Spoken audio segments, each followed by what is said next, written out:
Shalom, shalom. Today's video is going to be called Following Orders Can Save Thy Life. This is my take on what the elder did about this video. Probably about a year ago or so. So this is very important. I'm sure most Israelites understand that following orders can save your life and things like that. But I'm just going to throw out a few scriptures and give, an understanding behind it. But before I begin, I want to give all praises, power, glory, and thanks to Yahudah, Bahashem Yahweh Shai, Bahashem Kakadash. Double honors to the elders, the prophets, the apostles, the wise men, our forefathers, Abraham, Isaac, and Jacob. Salutations to the hopeful elect that are out here pushing this truth to the four corners of the earth, risking their lives and freedom to do so more so than ever. To them I say shalom. Like I've mentioned before, we're going to talk about how following orders can save your life. So I'm going to start off in Revelations, first chapter, verse 3. And it says, "Blessed is he that readeth, and they that hear the words of this prophecy, and keep those things which are written therein, for the time is at hand." So basically what it's saying is how reading and understanding is important. And you have to read directly and correctly. And just like Isaiah 28:10 says, precept upon precept, line upon line, here a little, there a little. That's how you get an understanding of things and connect the dots. But he also talks about how, keep those things which are written therein. So he's saying also, keep the law, statutes, and the holy days which were mentioned, to Moses in the beginning. My next verse is going to come out of Colossians, the 3rd chapter, and verse 22. And it says, "Servants, obey in all things your masters according to the flesh, not with eye service as men pleasers, but in singleness of heart, fearing Yahudah." So he's saying those who are appointed over you should you respect, when they rule properly. And you have to understand, we don't please men, or follow the commandments or the traditions of men, but we fear the Most High, Yahweh Bahashem Yahweh Shai. So the next one is going to come out of Hebrews 11:8. And it says, "By faith Abraham, when he was called to go out into a place which he should after receive for an inheritance, obeyed, and he went out, not knowing whither he went. 9.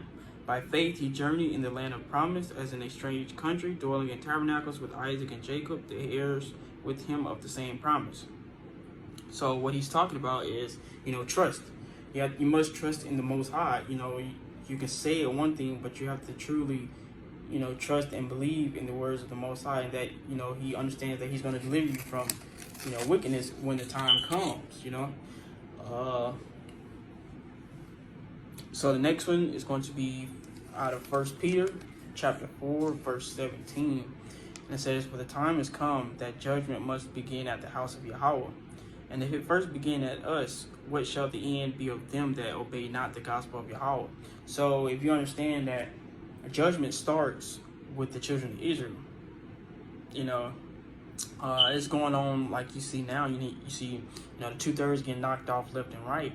Sooner or later, it's going to come to those scoffers of the word and stuff like that. So verse 18 says, "And if the righteous scarcely be saved, where shall the ungodly and the sinner appear?" So it's saying, well, if the righteous is barely saved, that means the ungodly have no hope.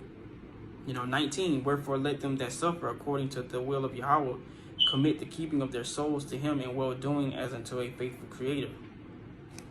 So more about, having faith, keeping the law, statutes, and the holy days. You got to stay down for what you believe in.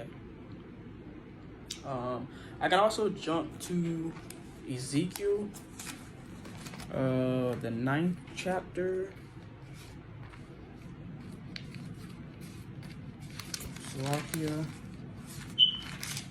The 9th chapter, verses 4 through 6. And it says, "And Yahweh said unto him, Go through the midst of the city, through the midst of Jerusalem, and set a mark upon the foreheads of the men that sigh and that cry for all the abominations that be done in the midst thereof."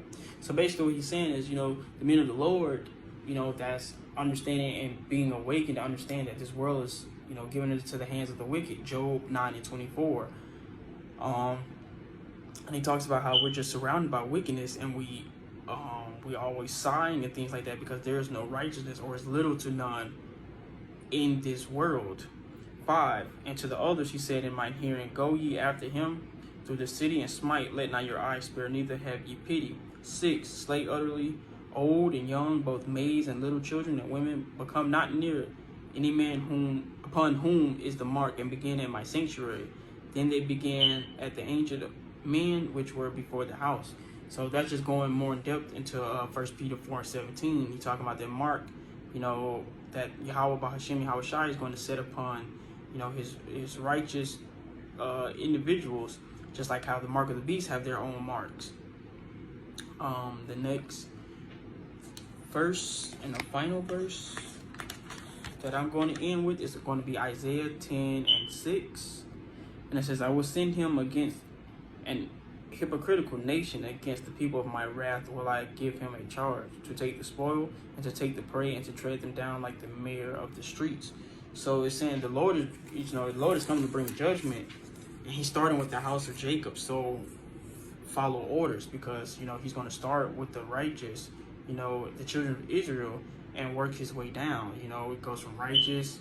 He's talking about the righteous, and he's talking about the unrighteous. Just like we just read in 1 Peter when he talks about, the righteous will scarcely be saved. So, you'd rather have a chance to be saved than to be utterly wiped out. So following orders can ultimately save your life. Hopefully this lesson was edifying.